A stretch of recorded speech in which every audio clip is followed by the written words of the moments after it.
मुंबई के दादर में विश्व प्रसिद्ध हिंदू बजरंग दल का जो कार्यक्रम हुआ है गीता जयंती के अवसर पे हमारे बीच में हैं सर जी। बात करते हैं कि जिस तरह से सर जी की आज जो जयंती है किस उपलब्ध में जो यहाँ पे हजारों की संख्या में जो बैठने का जगह नहीं था, तो क्या उद्देश्य है? देखो क्या है, 6 दिसंबर 1992 गीता जयंती का दिवस था। उस दिन हमारे कार सेवकों ने बाबरी ढांचा को डिकंस्ट्रक्शन कर दिया था जी।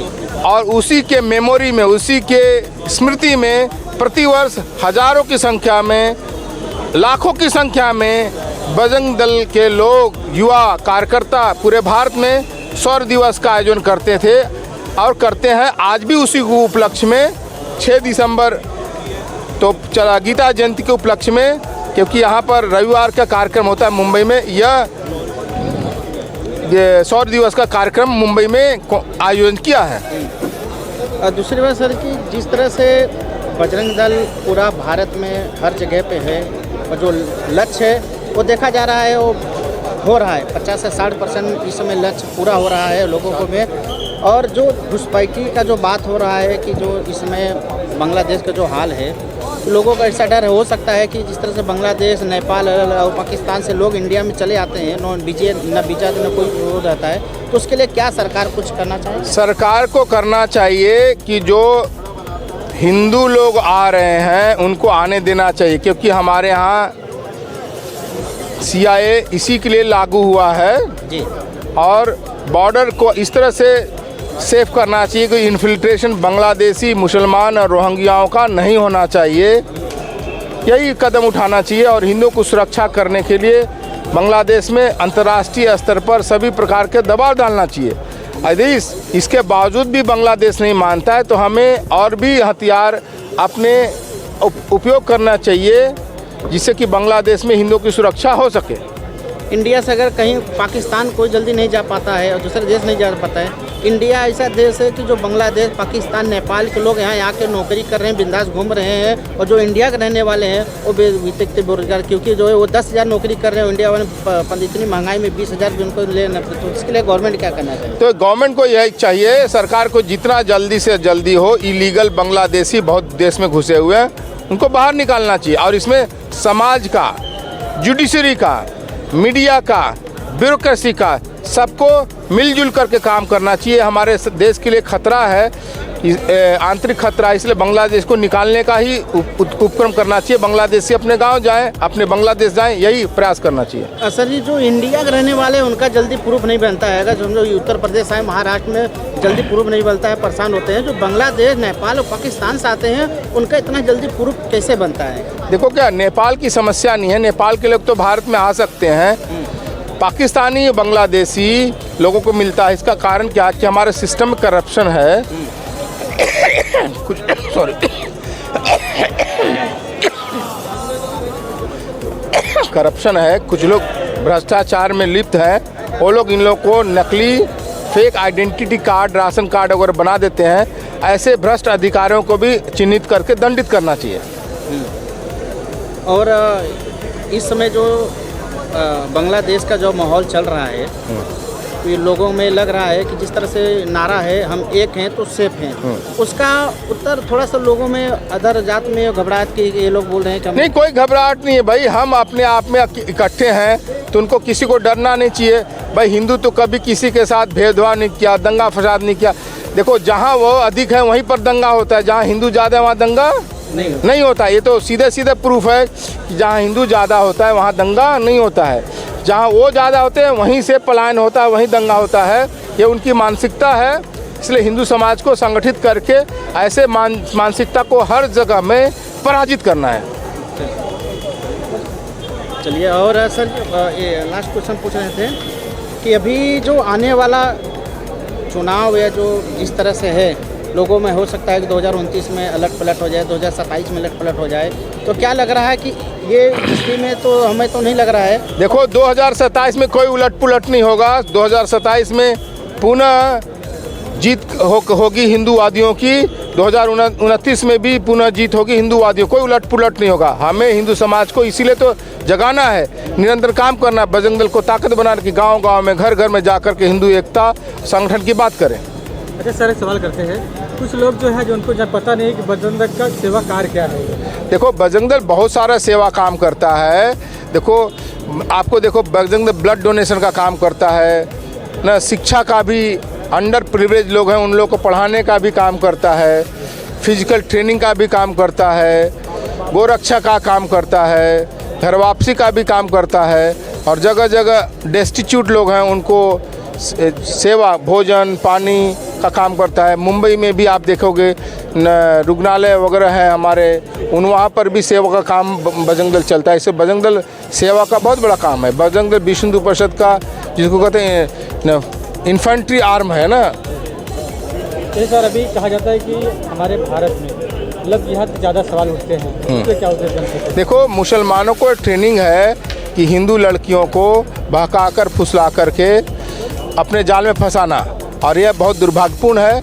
हिंदू समाज के सभी संगठनों, केवल विश्व हिंदू परिषद और संघ के नहीं, हिंदू समाज के सभी संगठनों का दायित्व है कि अपनी बेटियों को, बहनों को लव जिहाद के खतरे में एजुकेट करें, जिससे कि वो उस ट्रैप में नहीं पड़े। सर, मैंने जगह इंटरव्यू लिया था, उस इंटरव्यू लड़की है, एक घर में 3 वकील थे, पिता वकील थे, एक बेटा था और एक बेटी थी। तो मैंने वहाँ इंटरव्यू लिया था कि आप लोग जब पढ़ते पढ़ते आप लव जिहाद शिकार क्यों हो जाते हैं, तो उन्होंने बताया कि हमें कि इस घर में सीखने का मौका नहीं मिलता है। यही दुर्भाग्यपूर्ण है कि हमारे आजकल के माता पिता बच्चों को अपने देश, धर्म, संस्कृति, परंपरा के बारे में नहीं बताते, इसलिए हमें यह सब करना चाहिए। इसलिए विश्व हिंदू परिषद संघ ने बच्चों में संस्कार शिक्षा कैसे हो करने के लिए बहुत बड़े स्तर पर संस्कार शिक्षा विद्यालय चलाता है। धन्यवाद सर। सर जी, लास्ट क्वेश्चन कि आप अपना थोड़ा सा परिचय और जो ऐसा है, मैं विश्व हिंदू परिषद का संयुक्त महामंत्री हूँ। मेरा संयुक्त महामंत्री के दायित्व में अब विदेशों में हिंदू संगठन का काम विदेश करता हूँ। विदेश विभाग का संगठन का यही काम है मेरा। चलिए, बहुत बहुत धन्यवाद सर। एक सर फोटो ले लीजिए। राम जन्मभूमि की, कृष्ण जन्मभूमि की, काशी विश्वनाथ की, भारत माता की, और हाथ उठा के मुट्ठी बांधे, खाली नहीं हाथ, हर हर महादेव।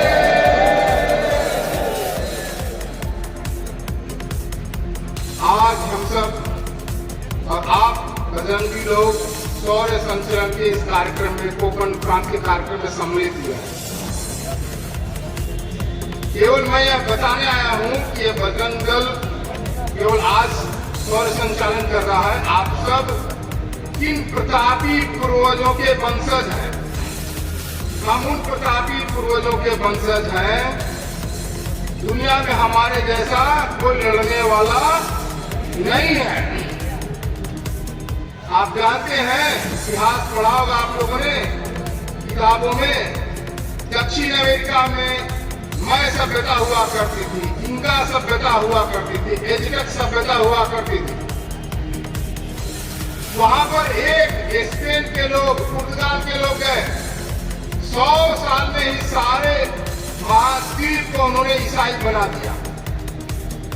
सारा महादेश ईसाई बन गया, वहां की सभ्यता संस्कृति नष्ट कर दी, और वो तो म्यूजियम में पहुंचा दिया।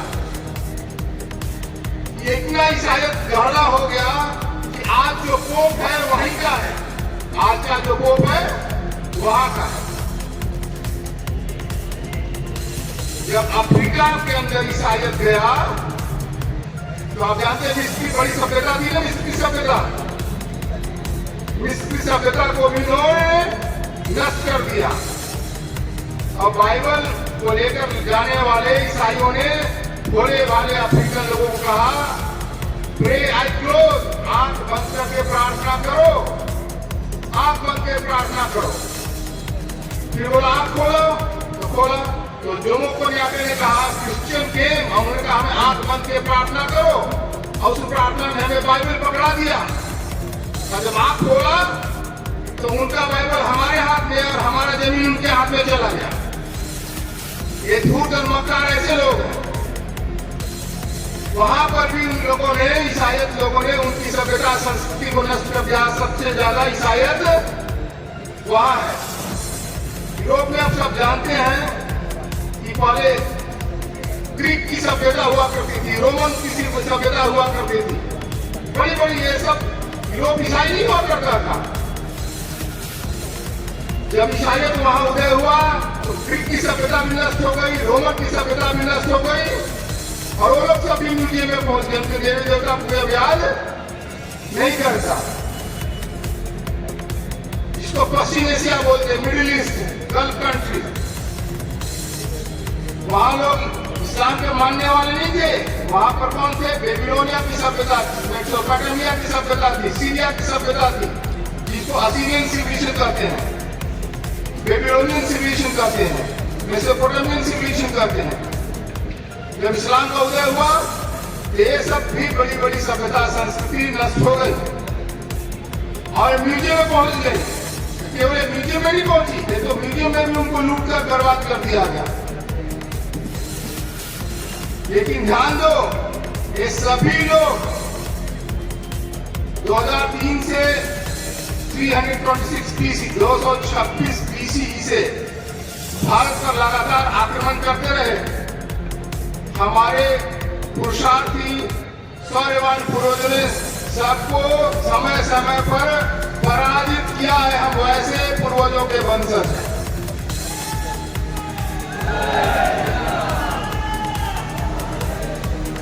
आप जानते हैं सेल्यूकस, अलेक्जेंडर आया, अलेक्जेंडर के बाद सेल्यूकस आया, उसका सेनापति चंद्रगुप्त ने चाणक्य के मार्गदर्शन में उसको हराया। केवल हराया ही नहीं, उसकी धरती भी वापस ली और उसकी बेटी से शादी करके रख लिया। ये हमारा पुरुषार्थ है, आप समझ लो। इसलिए आपको भी ये भविष्य में करना है सब। आप मेरा मैं खुलकर बोलना नहीं चाहता, आपको सब पता हो जाना चाहिए। संकेत में ही भाषा काफी है। हमारे यहाँ कुषाण आए, शक आए, हुण आए, हमारे प्रतापी पूर्वज अश्कंतगुप्त, समुद्रगुप्त, यशोधर्मा, इन सब ने उनको पराजित करके नष्ट कर दिया। हम तो बचे हुए आज भी। ये शक, हुण, कुषाण, इनका नामो निशान दुनिया में कहीं नहीं है। इस्लामिक पूर्वज, इस्लामिक लोग भारत पर अटैक करने लगे। लगभग हमारे पूर्वज 1000 साल तक लड़े और अंत में उनको भी पराजित किया। आप जानते हैं हमारे ये छत्रपति शिवाजी महाराज की भूमि है। छत्रपति शिवाजी महाराज ने इसी अफजल खां को यहाँ पेट फाड़ करके जहन्नुम में पहुंचा दिया था। सब आप जानते हैं ना।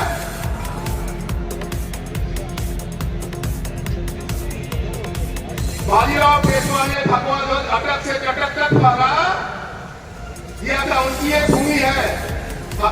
हरि सिंह नलवा ने मुसलमानों को इतना पीटा, इतना पीटा, इतना पीटा, तो डर करके सब लोग पजामा पहनना शुरू कर दिया। तब से पजामा पहन रहे हैं। ये पजामा डर कर पहन रहे हैं। ये कोई बहादुर लोग नहीं है, ये बलिष्ठ लोग नहीं है। इनके बारे में गोविंद सिंह कहा करते थे, अब्बासी तो पीछा गदर था। ये सामने सामने चिल्लाते हैं, सामने खड़े हो जाओगे तो पीछे मुड़कर कीकर बन जाएंगे। ये ऐसे लोग हैं, इसलिए हमारा इनसे मुकाबला ही नहीं है। इनको तो केवल हमें खड़ा होना है। खड़ा होते ही दुम दबा करके भागेंगे। आप सब ऐसे प्रतापी पूर्वजों के वंशज हैं। और ये लोग जो आजकल चिल्लाते हैं सब तन से जुदा हो जाएगा, तो उनको बता दो बजरंग दल जो हाथ उठेगा उसको हाथ को काट देगा। जो हाथ उठाएगा उस हाथ को पहले ही काट देगा। बस लोगों को पता होना चाहिए कि इन्होंने राम जन्मभूमि के आंदोलन के कहा था मुसलमानों का हम लॉन्ग मार्च करेंगे। बजरंग दल ने 100 किलोमीटर के क्षेत्र में पूरा घेराबंदी की और हर खुर्दा उठाकर चेक करता कि कोई मुसलमान अयोध्या नहीं पहुंच जाए। उनका सारा बजरंग दल ने लॉन्ग मार्च फेल कर दिया। ये बजरंग दल की ये ताकत है। हमें वही पुरुषार्थ जगाना है कि कोई हमें आंख उठा के देखे, वो आंख को फोड़ देंगे।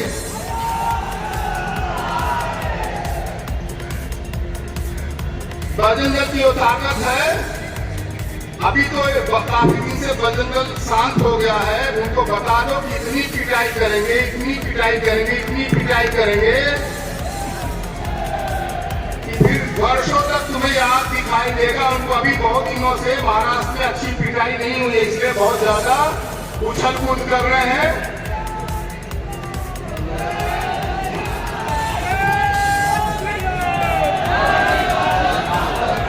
आजकल बांग्लादेश के अंदर हिंदुओं को उत्पीड़न हो रहा है, तो बजरंग दल को यहाँ से इतनी आवाज में बुलंद करना चाहिए कि उनको पता देना चाहिए कि तुम लोग ऐसे मक्कार कृतज्ञ लोग हो। तुम्हारे लोगों को तुम्हें पाकिस्तान से बचाने के लिए तो हम लोगों ने इतना बलिदान दिया और आज तुम्हें बना दिया। आज तुम हिंदुओं को धोखा करके अत्याचार कर रहे हो। तो उनको बता दो ऐसा नहीं है कि हमारी आर्मी अभी बॉर्डर पर ही खड़ा करेगी। जब समय आएगा तो ढाका तक पहले मार्च कर फिर मार्च करेगी। ये उनको पता लगना चाहिए। जब समाज खड़ा होता है, जिस समाज में ताकत होता है, नियम कानून उसी के अनुसार बन जाते हैं। ध्यान देना चाहिए, नियम कानून केवल ताकत को ही सुनता है। इसलिए हमें हर समाज को अपने आप को इतना ताकतवर सामर्थ्यशाली बनाना है कि कोई भी हमें टेढ़ी नजर से नहीं देख सके।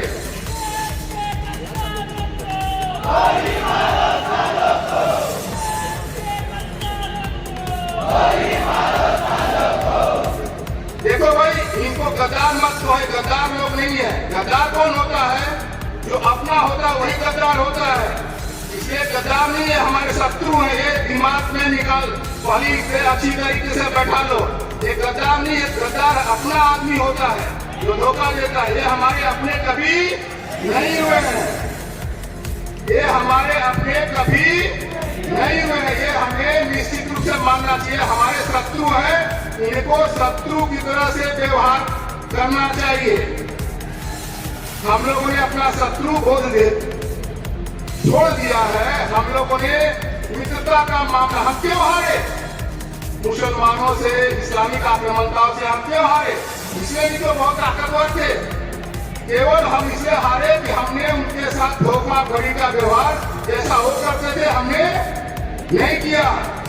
इसलिए शत्रु के साथ कभी भी दया, करुणा ये सब नहीं करना चाहिए। शत्रु को शत्रु की भाषा में उत्तर देना चाहिए। शत्रु को तो उसके घर में घुस करके मारना चाहिए।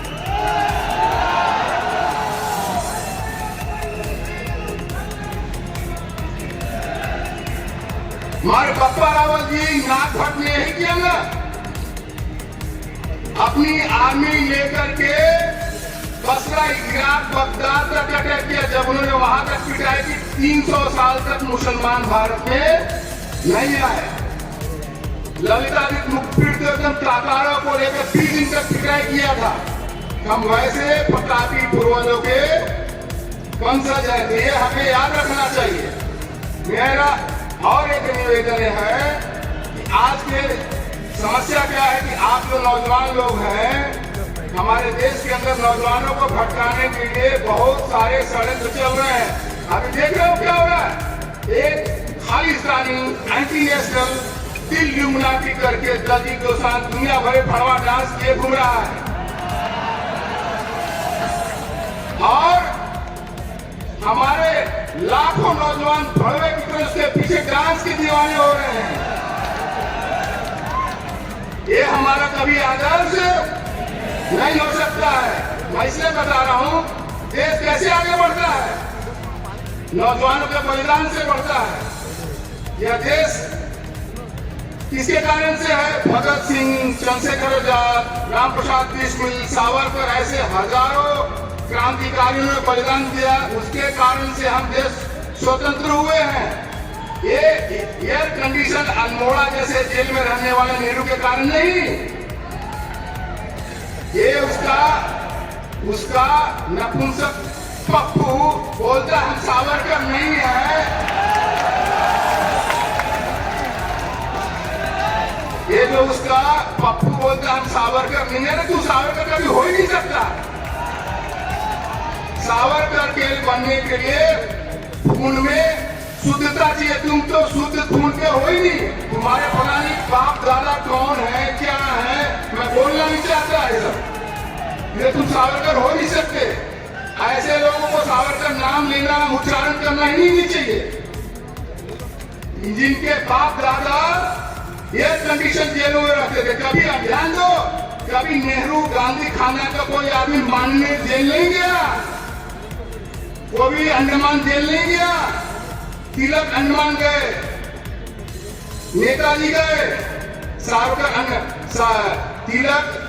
तिलक और नेताजी मांडले गए, सावरकर ऐसे लोग अंडमान गए। लेकिन ये कंडीशन जेल अल्मोड़ा में रहा करते थे, है ना? वो सावरकर की बात करें, उनको कभी उनको बात करने का अधिकार नहीं है। मैं इसलिए बता रहा हूं कि देश कैसे बनता है, बलिदानों से बनता है, ताकत से बनता है, शौर्य से बनता है, ये भड़वे डांसरों से नहीं बनता। मैं इसलिए बता रहा हूं, आप सब पढ़िए, बहुत अच्छी पुस्तक है the world is flat, Thomas Friedman की लिखी हुई है 25 साल पहले का। वो कहता है, उसे थॉमस फ्रीडमैन बिल गेट्स से पूछा है कि चाइना क्यों आगे बढ़ रहा है, what is the secret of the success of China. वो कहता है Britney Spear of the China is Bill Gates, यानी चाइनीज लोगों का जैसे थर्ड वर्ल्ड कंट्री है, हॉलीवुड की डांसर उसका रोल मॉडल होना चाहिए, लेकिन चाइनीज का रोल मॉडल ब्रिटनी स्पीयर नहीं है। Bill Gates successful Bill gets ऐसे आगे बढ़ रहा है। फिर उसने पूछा अमेरिका क्यों जा रहा है नीचे, तो बोलता है the Bill Gates of America is Britney Spear. मैं सक्सेसफुल बिल गेट्स को अमेरिका का रोल मॉडल होना चाहिए था, लेकिन मैं नहीं हूं। यहाँ की Bill Gates Britney Spear dancer उनका रोल मॉडल है, इसलिए नीचे जा रहा है। हमारे देश का रोल मॉडल है भड़वे बम्बैया, सॉरी ये बॉलीवुड डांसर नहीं होने चाहिए। ये लोग कभी देश को आगे नहीं बढ़ा सकते। हमारे आदर्श कौन होना चाहिए, चंद्रशेखर आजाद, भगत सिंह, राम प्रसाद, बिस्मिल, सावरकर जैसे हमारे आदर्श होने। इन्हीं आदर्शों के, इन्हीं आदर्शों और बलिदानों के नाम पर हमारा देश आगे बढ़ेगा। और इसी चीज को जगाने के लिए बजरंग दल का दायित्व है, ये हमारा संकल्प है। संपूर्ण समाज में हिंदू संगठन करना है, हिंदू समाज को मजबूत करना है, और इतना मजबूत करना है, मैं अभी वर्ल्ड हिंदू इकोनॉमिक फोरम समाप्त किया, वहां हमने 2 लड्डू दिया, 2 लड्डू दिया। एक लड्डू मुंबई से सीख कर दिया, एक लड्डू सॉफ्ट लड्डू है, एक दूसरा कड़क लड्डू है। जानते हो मुंबई वाले बोलते हैं कड़क लड्डू। सॉफ्ट लड्डू क्या है, हिंदू समाज का वर्तमान स्थिति है, इकट्ठा तो है लेकिन सब खा जाते हैं। भाई हमें वैसा नहीं बनना है, कड़क लड्डू बनना है जिसको कोई तोड़ नहीं सके, ऐसा संगठन हमें हिंदू समाज का करना है। यही आप सबका, हम सबका संकल्प है। और जो भाई ने कहा 3 नहीं तो 30,000 ना, नहीं बचेगी एक, 3 नहीं तो 30,000 नहीं बचेगी, 3 नहीं तो 30,000। ये इनको बता दो कि देखो जितना उसमें भलाई आपका उसी में है कि आप ये सब हमारे धर्मस्थल मंदिर आराम से दे दो, और नहीं तो फिर हमारा खून खौलेगा, जो जाएगा ना, तो एक एक को खोद खोद करके हम अपना वापस लेंगे। यही हमारा संकल्प है, यही बजरंग दल का संकल्प है। और ये बजरंग दल 100 दिवस दुनिया को बताता है कि दुनिया के इतिहास में कहीं पर भी कैसा भी नहीं हुआ होगा कि दुनिया को डिक्लेयर करके, घोषणा करके उनकी सोकल्ड मस्जिद को हमने जमींदोज कर दिया था, जमींदोज कर दिया था। और अब आने वाले में एक इतिहास में दोबारा रिपीट हो सकता है, दोबारा रिपीट हो सकता है। ये इसका लोगों को बोध होना चाहिए, इसके अपनी ताकत को मजबूत करना है, हिंदू समाज को एक संगठित करना है। संगठन में ही बल है, और वो संगठित केवल